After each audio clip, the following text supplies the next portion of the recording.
말씀의 제목은 십계명 제6계명이 되겠습니다. 우리는 출애굽기 그리고 이제 십계명을 우리가 함께 묵상하며 나누고 있는데, 지난 시간에는 우리가 제5계명 내 부모를 공경하라 이 말씀을 함께 살펴보았습니다. 우리가 이 땅에 태어나서 맨 처음 가장 먼저 갖게 되는 인간관계는 바로 부모와의 관계이죠. 제가 결론으로 책 한 권을 여러분들에게 소개해드렸는데, The Good Life, 부제가 세상에서 가장 긴 행복 탐구 보고서라 하는 책을 여러분들에게 소개해드렸습니다. 이 책은 1938년에 시작해서 현재까지 85년간 계속되는 하버드 대학의 성인 발달 연구로서 최초의 참가자가 724명, 그리고 그의 후손까지 포함해서 1,300여 명이 넘는 인원이 참여한 3대에 걸친 세계 최장수 행복 종단 연구 보고서였습니다. 굉장하지요. 4세대에 걸쳐서 연구를 한다는 것, 그것도 무슨 물증이 있는 게 아니라 그 마음과 삶의 결과를 토대로 연구를 해낸다는 일이 나는 굉장하다, 그렇게 느꼈습니다. 그 보고서는 우리의 행복에 영향을 주는 요소는 무엇일까에 대한 연구입니다. 그 책은 행복에 영향을 주는 다른 요인들을 인정하면서도 다른 요인을 부정한 건 아니에요. 건강도 행복을 위해서 필요하고 적절한 재물도 행복을 위해서 필요하죠. 그걸 부정한 것은 아니면서도 친밀한 인간관계가 행복한 삶에 있어서 가장 중요하다고 강조를 했습니다. 진정으로 우리의 삶을 행복하게 하는 것은 관계라는 것입니다. 수입이 얼마인지, 직업이 무엇인지, 아파트가 몇 평인지 등과 같은 지표들도 신경 써야 하겠지만은 인생의 최고의 지표는 단연 관계라는 것입니다. 결국 그 책의 메시지는 분명합니다. 그 메시지는 무엇이냐면은 당신이 지치고 힘들 때 손을 잡아줄 사람이 있는가, 그런 거예요. 당신이 지치고 힘들 때 I am you, you are me 라고 시그널을 보내줄 수 있는 사람이 여러분 주변에 있는가 하는 그 이야기입니다. 우리가 너무 지치고 힘들어서 주저앉아 있을 때 누군가가 다가와서 조용히 손을 잡아주는 그런 사람이 있는가? 그러면서 말하기를 당신이 나고 내가 당신인데 우리 힘내시다 라고 얘기해 줄 수 있는 사람이 있는가 하는 것입니다. 사랑하는 교회 여러분, 한번 여러분 자신을 한번 둘러보시길 바랍니다. 여러분 주변에 그런 사람이 있습니까? 여러분들이 힘들 때 조용히 다가와서 여러분들 손을 붙들어 줄 그런 사람이 있냐 말이죠. 생각해 보세요. 그리고 여러분이 인생을 살면서 여러분 스스로가 주변에 그런 사람의 손을 붙들어 준 적이 있는지, 그리고 붙들어 줄 그런 마음을 갖고 인생을 사는지 한번 좀 생각해 보시길 바랍니다. 그러면서 그 책 8장은요, 가깝고도 멀게 어쩌면 우리 삶 그 자체인 가족이라 하는 긴 제목의 장에서 부모와 자식과의 관계의 중요성을 설파했습니다. 여러분이 행복하려면 부모를 공경해야 합니다. 부모 공경에는 여러분이 생각하는 그 이상의 축복이 있다는 것입니다. 여러분 제5계명에는 이런 말이 있어요. 그리하면은 내 하나님 여호와가 내게 준 땅에서 내 생명이 길리라 라고. 제5계명의 축복은 장수 그 이상의 축복을 함의하고 있고 내포하고 있다는 것입니다. 단순히 부모 공경하면은 90살까지 산다, 80살까지 그 말을 의미하는 것이 아니고 장수 이상의 축복을 하나님은 가지고 계시다, 내포하고 있다 하는 말씀이에요. 따라서 내 부모를 공경하라는 제5계명은 3500년 전에 21세기는 도저히 적용할 수 없는 캐캐묵은 용도 폐기된 구닥다리 말씀이 아니라 오늘 우리의 행복을 위해서 주신 소중한 하나님의 말씀임을 우리는 다시 한번 확인하고 여러분들과 함께 나눴습니다. 오늘은 제6계명에 대한 말씀을 드리겠습니다. 출애굽기 20장 13절, 살인하지 말라. 우리 김소영 권사님이 살인하지 말라 그랬다니까 여러분들이 다 웃으셨죠? 예, 어떤 의미로 웃었을까 하고 좀 잠깐 제가 생각해 봤어요. 마치 하나님처럼 명령하는 것처럼 들렸기 때문에 웃으셨을까? 아니면 너무 짧아서 웃으셨을까? 아무튼 잠깐 생각을 해봤습니다. 생명은 인간에게 있어서 가장 소중한 것입니다. 생명이 있으므로 비로소 인간은 존재하고, 생명이 떠나면은, 생명이 없으면은 더 이상 인간은 존재하지 않습니다. 그 까닭에 예수님께서는 마태복음 16장 36절에 이런 말씀하셨어요. 사람이 만일 온 천하를 얻고도 제 목숨을 잃으면 무엇이 유익하리요? 사람이 무엇을 주고 제 목숨과 바꾸겠느냐, 이렇게 말씀하셨어요.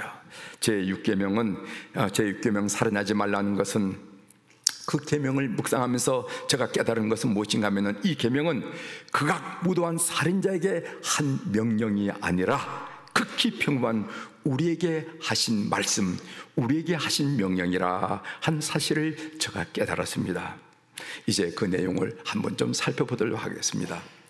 먼저, 왜 살인해서는 안 됩니까? 그것은 생명은 하나님의 것이기 때문입니다. 여러분, 창세기 2장 7절에 보면은 여호와 하나님이 땅의 흙으로 사람을 지으시고 생기를 그 코에 불어 넣으시니 사람이 생명이 된지라 하는 말씀이 있어요. 하나님이 흙으로 사람을 지으시고 그 코에 생기를 불어 넣으심으로써 사람을 살아있는 존재가 되게 하셨다 이 말이죠. 살아있는 존재, 영어로는 a living being, 살아있는 존재가 되게 하셨다 이 말이죠. 이것은 사람의 생명이 하나님께 비롯되었음을 우리에게 밝혀주는 말씀입니다. 다른 말로 표현하면은, 생명은 하나님께서 인간에게 주신 것이요, 본질적으로 생명은 하나님의 것이다 라는 말씀을 오늘 우리에게 하는 말씀이라는 것이죠. 여러분, 시편 24편 1절에 보면 이런 말씀이 있습니다. 땅과 거기에 충만한 것과 세계와 그 가운데 사는 자들은 다 여호와의 것이로다, 이런 말씀이 있어요. 이 말씀 안에는 인간의 생명도 당연히 포함되죠. 결국 인간의 생명은 인간 자신의 소유가 아니라는 것입니다. 따라서 인간의 생명을 자의로 파괴하는 행위는 하나님의 소유를 불법으로 처분한 행동이요, 따라서 중대한 죄악이 된다는 것이 성경의 메시지이고 성경이 가르치는 내용이라는 것입니다. 그래서 살인하지 말라, 이렇게 명령하시는 거예요. 창세기 9장 6절에는 이미 하나님은 사람을 죽인 행위를 반드시 처벌해야 한다는 말씀이 나온 것을 우리가 보게 됩니다. 창세기 9장 6절이죠. 다른 사람의 피를 흘리면 그냥 넘어가는 것이 아니라 다른 사람의 피를 흘리면은 그 사람의 피도 흘릴 것이니 이는 하나님이 자기 형상대로 사람을 지으셨음이니라, 이런 말씀이 있어요. 그러면은 무엇이 살인인가? 사람 죽이는 게 살인인지, 그렇다면 이 얘기를 드릴 필요가 있죠. 무엇이 살인인가? 살인할 말을 규명하기 위해서 살인의 몇 가지 예를 여러분들에게 들려드리도록 하겠습니다. 성경에 보면 첫 번째, 이웃을 미워하는 것도 살인이라는 거예요. 여러분, 제6계명 살인하지 말라는 계명은 예수님께 이르러서는 더욱더 철저하게 적용되는 것을 우리가 보게 됩니다. 예수님은 사람을 죽이는 행위만이 아니라 마음속으로 형제에 대해서 미워하는 마음을 품으면 그것은 이미 정신적인 살인죄를 범한 것임을 강조하심으로써 제6계명을 내적인 차원까지 확대하는 모습을 우리가 보게 됩니다. 그 말씀이 마태복음 5장 21절 22절이지요. 읽어드리겠습니다. 옛사람에게 말한 바 살인하지 말라, 누구든지 살인하면 심판을 받게 되리라 하였다는 것을 너희가 들었으나 나는 너희에게 이르노니, 예수님이 이 살인이라는 말씀을 설명하는 겁니다. 나는 너희에게 이르노니 형제에게 노하는 자마다 심판을 받게 되고, 분노하는 사람, 이런 사람도 심판을 받게 되고, 형제에 대하여 라가라 하는 자는 공에 잡혀가게 되고, 미련한 놈이라 하는 자는 지옥불에 들어가게 되리라. 그래서 우리 주님이 살인을 설명해서 형제에 대해서 노하거나 형제에 대해서 라가라고 말하거나 아니면 형제를 대해서 미련한 놈이라고 말하는 것 자체도 살인의 범주에 들어간다고 주님은 설명하셨습니다. 그렇습니다. 형제를 미워하게 되면 그 형제가 없어져 버렸으면, 심지어 죽어 버렸으면 하는 생각이 들게 마련이고, 이런 생각은 교회가 주어지게 된다면 행동으로 나타날 가능성이 많다는 것입니다. 따라서 형제를 미워하는 것도 살인이라는 것입니다. 그러므로 사도 요한은 이렇게 말합니다. 요한 1서 3장 15절에 보면은 그 형제를 미워하는 자마다 살인하는 자니 살인하는 자마다 영생이 그 속에 거하지 아니하는 것을 너희가 아는 바라, 이렇게 말씀하셨어요. 두 번째, 낙태도 살인이라는 것입니다. 살인. 우선 시편 51편 5절을 읽어드립니다.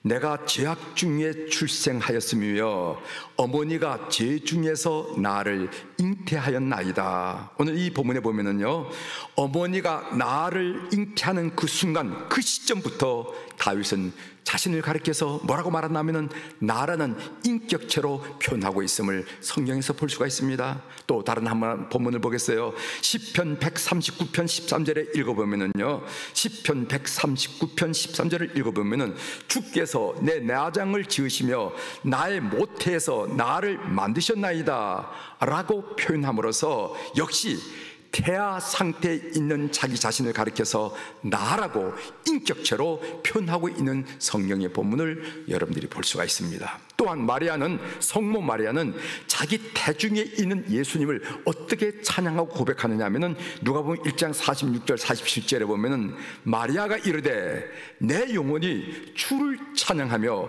내 마음이 하나님 내 구주를 기뻐하였음은, 이렇게 노래했습니다. 마리아는 태중에 있는 태아도 주님이라고 고백을 하더라 이 말이죠. 이상에서 사용된 나라고 표현된다거나 주님이라고 표현된 이것은 모두 독립된 인격체를 가리키는 표현이라는 것입니다.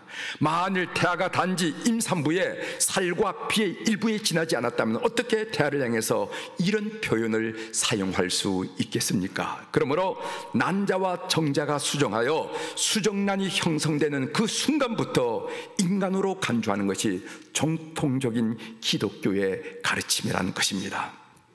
요즘 배아줄기 세포에 대한 이야기를 많이 하는데, 배아줄기 세포를 연구하는 사람들은 착상된 후 14일까지는 생명으로 여기지 않습니다. 그들이 이렇게 주장하는 이유가 있어요. 그 이유는 뭐냐면은 착상 후 14일까지는 그 수정란이 쌍둥이라 할지라도 쌍둥이 개체로 분할되기 이전이기 때문에 그때의 상태를 독립된 인격체로 볼 수 없고 물질의 결합에 불과하다는 것입니다. 따라서 그 상태의 줄기세포를 의학용으로 이용할 수 있다는 것입니다. 우리 기독교가 배줄기세포에 민감하게 반응하는 이유는 바로 이 문제 때문이라는 것을 여러분이 이해할 필요가 있어요. 요즘은 초음파 검사가 발달해서 태아가 정상인가 비정상인가를 판별해낼 수가 있게 되었습니다. 초음파 검사로서 태아가 장애아임이 확인되었을 경우에 장애자로 평생을 살게 하느니 차라리 태아 시절에 죽이는 것이 낫겠다라는 생각을 부모로서 할 수가 있을 것입니다.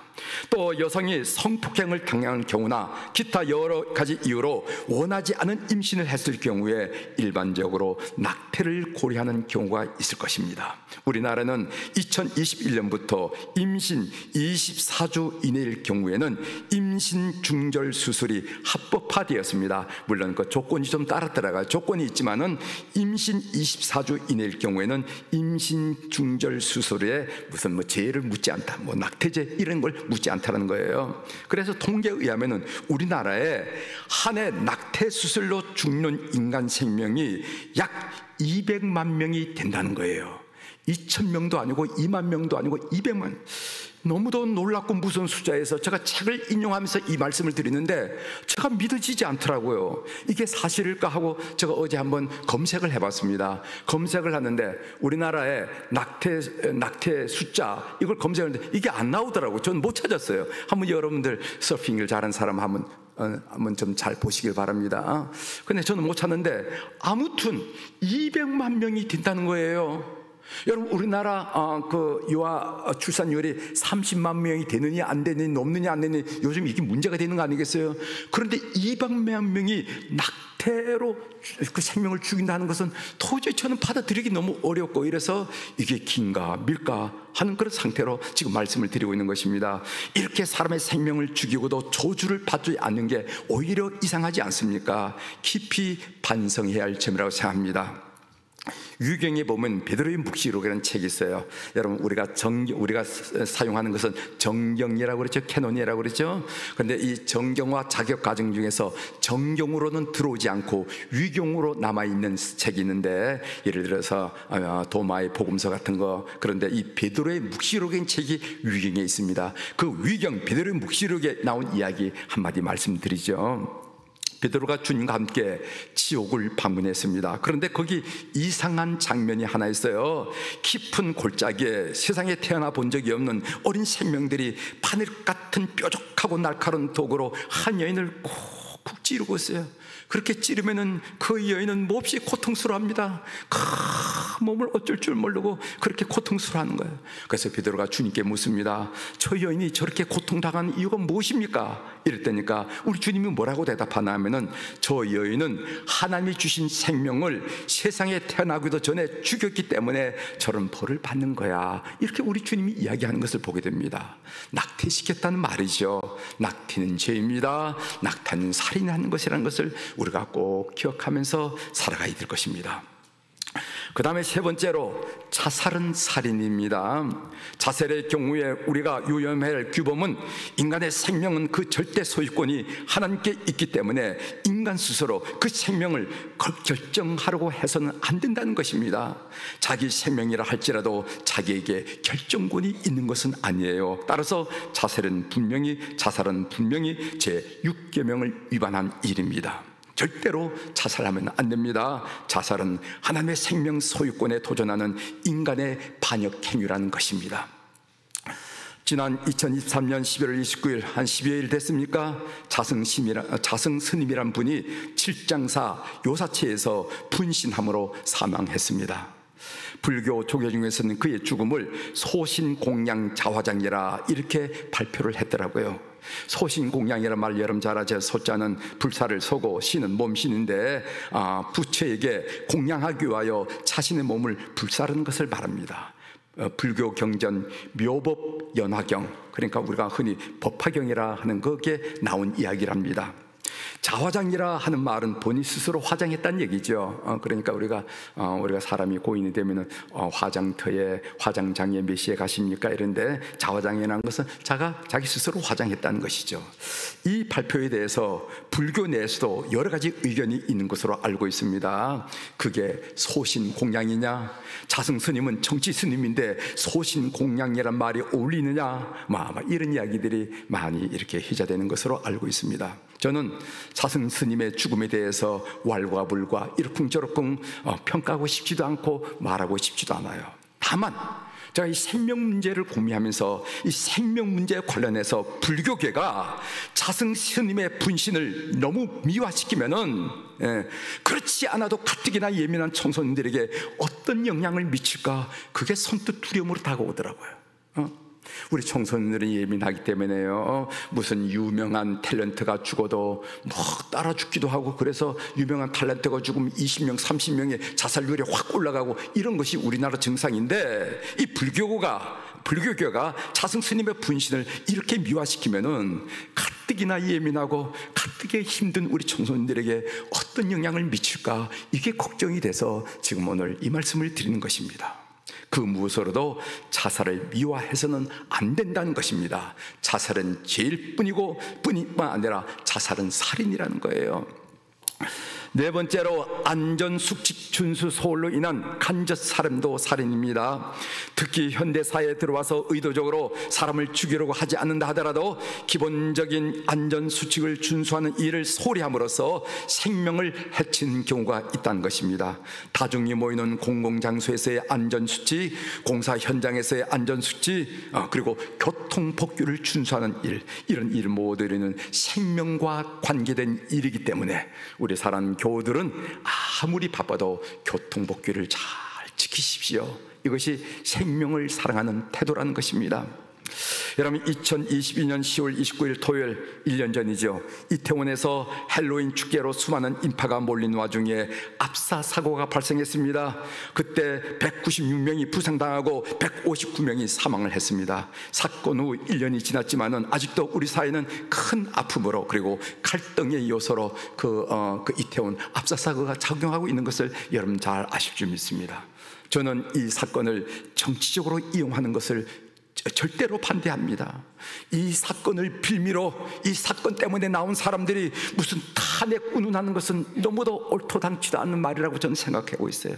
그러나 공공안전을 소홀히 한 사람에게 책임을 묻고 머리를 맞대서 우리 사회 공공장소의 안전을 담보하는 계기로 삼아야 된다고, 이 사건을 그렇게 삼아야 된다고 생각하는 사람입니다.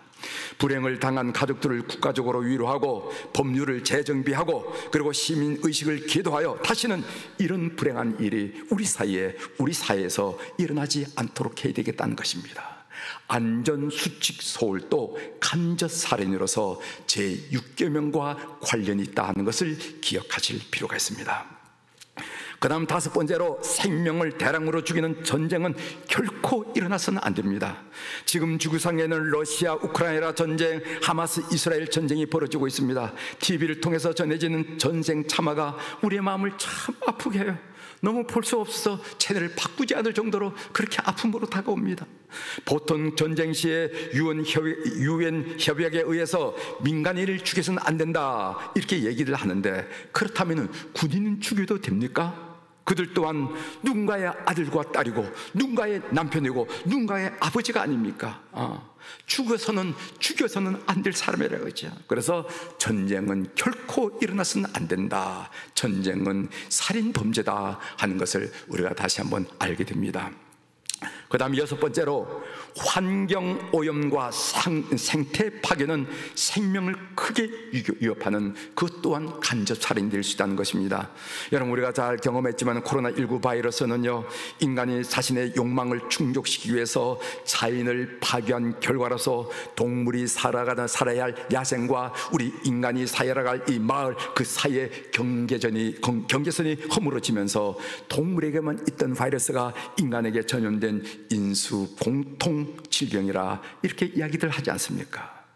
데이비드 웰즈라 하는 사람이 2050년 거주 불능지구라 하는 건 책을 쓰면서 그 책 안에서 12가지 기후재난의 실제와 미래라는 내용을 12가지 예를 들었습니다. 그 중에 몇 가지만 한번 여러분들에게 소개해 드리겠습니다. 첫 번째로는 집어삼키는 바다, 빙하가 녹으면서 해수면이 높아져서 많은 도시가 물에 잠길 것이라는 거죠. 세계 주요 도시의 3분의 2가 해안가에 있다는 것입니다. 날씨로 인한 재난들, 500년에 한 번 있을까 말까하는 기후로 인한 재난이 이제는 일상화되고 있다는 것입니다. 갈증과 가뭄, 세계 담수의 70 내지 80%는 식품 생산, 농업 용수로 쓰이고 10 내지 20%는 공업 용수로 쓰이고 식수로 쓰이는 것은 0.007%만 식수로 사용하는데, 그런데 가뭄으로 말미암아 단수를 담은 거대 호수가 다 바닥을 드러내고 지하수도 무분별하게 개발하기 때문에 이 수자원 문제가 심각한 국가 간의 문제가 되리라 한 얘기죠. 또 바다의 죽음, 바다가 지구 온도 조절 기능을 해야 되는데, 지구가 온난화 있으면 바다가 움직이면서 해야 되는데, 이 바다의 컨베이어 벨트라고 말할 수 있는 해류가 이미 고장이 나가지고 움직이지 않는다는 거예요. 그래서 더운 데는 무척 덥고 추운 데는 무척 춥고 주위가 없어지고 이런 현상이 일어난다는 것입니다. 질병의 전파, 우리가 경험했죠. 각종 바이러스가 더욱 강한, 여러분 오늘 요즘 독감은 옛날 독감과 다른 겁니다. 더욱 강해지고 그 진화도 빨리 돼서 이런 현상을 우리가 목격하는 건데, 이 모든 내용들은 우리가 아무런 설명을 더 보태지 않고 그냥 읽기만 해도 소름이 끼친 내용인데, 이런 일들로 인해서 지구가 몇 년까지 버틸 수 있냐면 2050년까지는 버틸 수 있다. 그 이유는 고주 불능지구가 되고 만다 하는 이야기입니다. 그러니까 올해가 2023년이죠. 3년도 다 지났죠. 2024년에서 2050년은 한 25년 정도밖에 안 남았어요. 그래서 우리가 정신을 바짝 차리지 않으면은, 그래서 이 환경 오염과 상태 파괴 문제를 심각하게 우리가 고려하지 않으면은 이것 또한 간접 살인이 되어서 제6계명을 위반하는 일을 하는 것으로 생각이 된다는 것입니다. 또 8번째로요, 폭력과 살생을 조장하거나 정당화할 우려가 있는 각종 영화, 드라마, 만화, 게임 등 문화 매체들의 영향도 과소평가할 수가 없어요. 그래서 어떤 젊은 아이들이 사람을 죽였는데 어디서 그렇게 배웠나고 그랬더니 게임을 통해서 배웠다 한 얘기를 여러분 들은 적이 있으리라고 했습니다. 그것도 일종의 간접 행위라 하는 것입니다. 이제까지 제6계명에 대한 내용들을 한번 좀 정리를 해봤어요. 제가 하나님 음성 듣기로 이 말씀을 좀 묵상하는 가운데, 이 계명은 극악무도한 살인자에게만 한 명령이 아니라 극히 평범하게 살아간 우리에게 하신 명령이구나. 살인하지 말라 하면 무슨 성큼 이렇게 다가오는데, 결국 이 말씀을 묵상해 보니까 다른 사람이 아니라 우리에게 하는 말씀이라고 그렇게 판단이 되었습니다. 이 계명을 묵상하다 우리가 늘 소지하고 있는 핸드폰에 대한 생각에 이르렀습니다. 여러분이 잘 알다시피 유튜브 알고리즘이라는 것은 유튜브의 인공지능이 사용자에게 적절한 영상들을 추천하는 기능을 말하죠. 그것 때문에 유튜브를 보면은 여러분들이 관심 있게 보고, 그리고 여러분들이 자주 보는 주제, 그 내용이 자동적으로 떠오르죠. 그렇죠? 딱 보면은 자동적으로 떠오르는 것을 여러분이 이거 바로 유튜브 알고리즘이라 이렇게 얘기하는데, 여러분께 묻습니다. 잘 들어보세요. 주님께서 너 핸드폰 좀 보여주렴 이렇게 하신다면은 여러분은 주님께 핸드폰 보여드릴 자신이 있으십니까? 일부 때는 아멘 이렇게 하더라고요. 자신 있다는 거. 여러분 자신이 있으십니까? 자신이 있으셔야 돼요. 근데 성가대는 아멘 소리가 안 나오네.